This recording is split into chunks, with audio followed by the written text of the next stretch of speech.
You basically just took the same things that you were working on back in South Africa. Again, I'll go to the history of Fort Detrick here, the sad history of Fort Detrick and the sad history of NIH and the infiltration of NIH for people who would broker out and pay to have these bioweapons unleashed on their own indigenous populations. Of course, a lot of people mention the Hudson Bay Company did this in the South Bend area when the French explorers were coming through, and a lot of Custer was no stranger to disease blankets, so biowarfare is not a new concept, but this is affecting us now, wiping our savings out, wiping our homes out, taking our homes, taking our businesses. So this is relevant now. And you should know, you as a potential target anywhere in the world watching this, that this is how your body is being fooled. And if you believe that all of a sudden, one day, the previous attempts at this kind of worldwide pandemic virus failed, mainly SARS and also MERS, which is Middle East Respiratory Syndrome. The reason why it failed is because of this problem, where most of the people's bodies that read it said, hey, bat virus, it's not Mountain Valley spring water, it's bat virus, right? I don't want it, and it never got started in the body. That's why there was relatively low deaths with the bioweapon, SARS bioweapon, and relatively even fewer deaths with the MERS bioweapon. And the only thing that was changed at Fort Detrick, and we're going to get to Fort Detrick in a second, was the stealth, was the disguise, was the thing to fool your body, was the glycoprotein 120. That's the only thing that kept the SARS and MERS virus from lethality.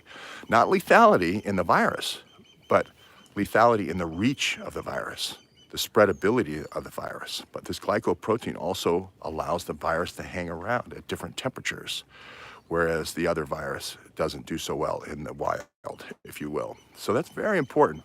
And again, what I love about this in-depth, detailed research is that it's confirmable.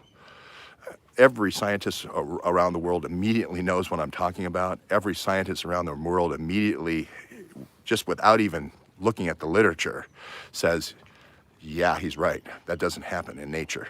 You accumulate mutations gradually in a virus. A virus only needs to live to next year. A virus doesn't want to kill the host. A virus doesn't CRISPR itself in the lab. It makes small mutations. It makes small mutations to go on living happily. And if you think about it from the virus's point of view, you're happily living in a forest, let's say, in a cave out in Yunnan, right? Yunnan, in China, in a very remote area, not near any humans at all. And one day, a doctor with her team comes climbing up into where you live, right? And this is Dr. Zhengli, right? And she, from the Wuhan Institute of Virology, again, sponsored by USAID, not USAID directly, but DTRA, Defense Threat Reduction Agency, and this cooperative NATO program with her biology institute. That's why she has people flying back and forth to Winnipeg. That's why she has her Winnipeg scientists going back and forth to Fort Detrick. And they take this virus out of the bat. They transfect it. Remember, it's 96.3% homologous, analogous to the virus that's killing all these people right now. But it doesn't get in the door. The immune system stops it at the door. They say bat virus. Your immune system recognizes it a bat virus. That person has to take a needle, put it into the centrifuge fecal matter of the bat, draw out and separate all the things that are in the paste, if you will, to just get to isolate that one virus. Okay, then that virus has to then be amplified through something called a PCR machine, which again is a biolab practice. It was invented, I can't remember who invented it, but I used to know. But anyway, PCR is the idea of heating it up, making some more, cooling it down, heating it up, making some more, cooling it down, sort of like a washing machine, if you will, and a dryer kind of thing. Just excuse me one second. Anyway, I want to say Terry somebody, but anyway, I talked to him once before, the guy who invented the PCR. But anyway, it's a biochemical process in a lab. It doesn't happen Back then, PCR machines were tough to come by, but now they're plentiful. But it still requires a lab person to do this amplification. Then you have to then transfect it into all these different species to see what's going to be your best intermediate to then infect a human population. This is bioweapons design, okay? That did happen. We know that anteaters potentially were used. We know that snakes potentially were used. We know that all kinds of different mice, rats. We know cats, dogs. We know rhesus monkeys, being the closest analog genomically to the humans, were all infected. And we have interviewed people. This is the part I want to emphasize. We've interviewed people at Fort Detrick that did this day in, day out. Ask the people who worked at Fort Detrick. They'll tell you this is what they did. Transfecting is what they did, okay? So now let's look at why did SARS fail as a bioweapon and why did MERS fail as a bioweapon? Because they lack this glycoprotein 120. Okay, who was there in designing these things at that time? Is there any hint of scandal? You've talked a lot about Dr. Bavari. You've talked a lot about the scandal in August of 2016. You've talked a lot about the breach in 2019. You talked about him starting all these companies with the University of Nebraska, these 4 different biotechs. You've talked a lot about that, but what about MERS? What about SARS in those days?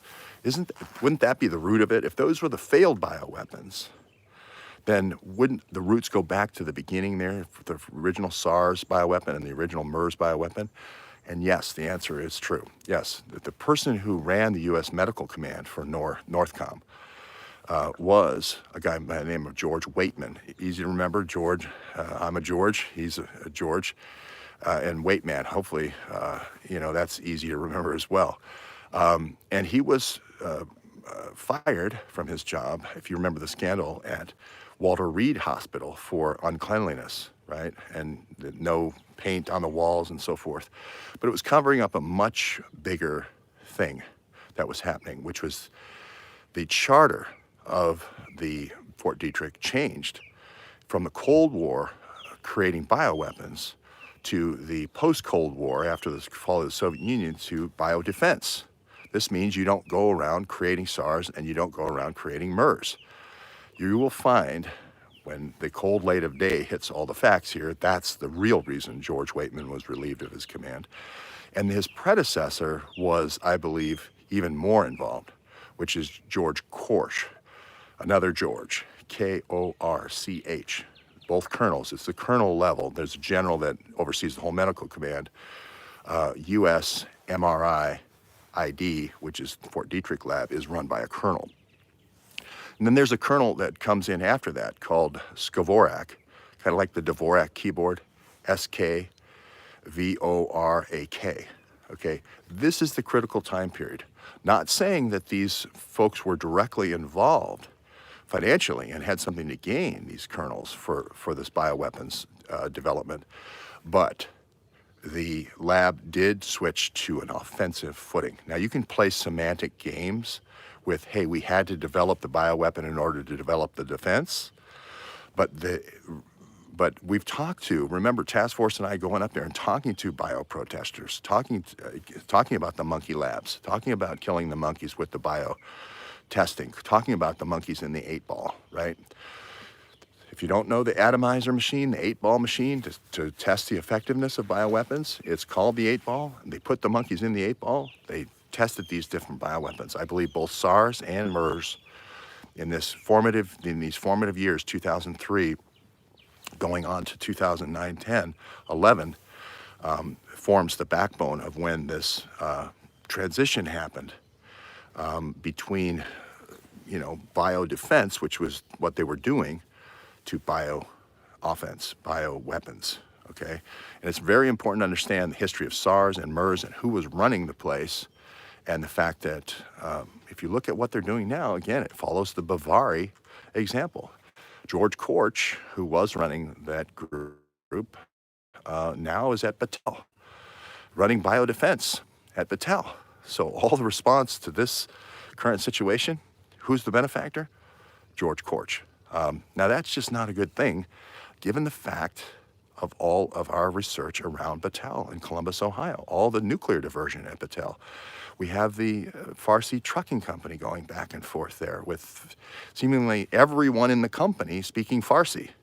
Okay, that's transport logistics. We also have that same Farsi trucking company in Fort Detrick. We go to the place. We even task force walking on the ice is saying there's something else back here in these small places. And the two Farsi-speaking daughters of Mark Lambert come running out and stop her, right? She definitely felt like this was more of a house of horrors than I did when we went out to the transport logistics location and out near in Frederick, Maryland, when we went out there in the snow. So that's what we have to look at is why has Peter Strzok, Farsi speaking, there in Tehran at the fall of the Iranian regime? His father's there working with all the tribes. We seem to have this endless parade of Hezbollah into Virginia through this channel. We have Imran Awan with all the visas, seemingly putting all these people and preparing all their visas. No background checks. They get stuck into, people like Bavaria get stuck into positions of power from Iran into Fort Detrick. It's the classic infiltration strategy. We cannot blind our eyes to it. We have Dr. Fauci. Now, a lot of people have said, no, don't look at Fort Detrick. Don't look at all the violations at Fort Detrick. Don't look at all the generals that were relieved of their command at Fort Detrick. Don't look at all the colonels that ended up going into taking advantage of this at Battelle. Don't look at the Battelle connection with Peter Strzok and Lisa Page. Don't look at all the students that were brought in and placed into these different programs all around the country, into our key bioweapons industries. Don't look at the 9 biolabs that the U.S. Defense Threat Reduction Agency is funding for a guy named Kolomoisky. Don't look at any of the way they affected the communication. Don't look at the NATO encryption. Don't look at the military-grade encryption. Don't look at the fact that everyone involved here is communicating with these NATO blackberries. Don't look at the media and how these NATO schemes are ordered in the U.S. Well, at some point you have to. At some point you have to say, look, if I see a trail of an open door, if I see an open door at a classified location that's causing the worldwide crisis right now, you got to look at the open door and look at all the circumstances around the open door. If somebody discontinues the Biocourier program, which would seem like exactly the opposite, it should have been a Manhattan Project to find out who opened the door, but instead somebody shuts down the Biocourier program, the federal agents program at Fort Detrick, the tracking program. That is also a smoking gun. It's like the burglars are leaving 2 smoking guns. They're leaving a smoking machine gun. The fact that they then go on to create 4 bio companies, right, is like they're leaving a smoking arsenal of dumpster of weapons that are all smoking. It just begs the question is, are they people using their positions that were very questionable how they got through the whole background checking process? Again, it seems like Peter Strzok. We talked to Michael McMahon, who actually, the FBI agent who did the background checks of these people. Him saying 660,000 got through with no checking. We have the history of Imran Awan putting all these people into various places like Fort Detrick, right? Like Fort Belvoir. Again, if we go back to the sprayer house and look how close the sprayer house was to Fort Belvoir, it was literally, you could yell instructions at the guardhouse from Jaquaya's house. Again, they are both living there at the sprayer house. The fact that the Freitags run the small business program for GSA, for the military contracts, that they're living there with a Freitag daughter. Imran's living there with a Freitag daughter. These are some of the things you just have to look at. I'm not trying to revive the Awans. I'm just saying this guy here, this General Korch, goes to Johns Hopkins University and is currently the guy running the map that you see.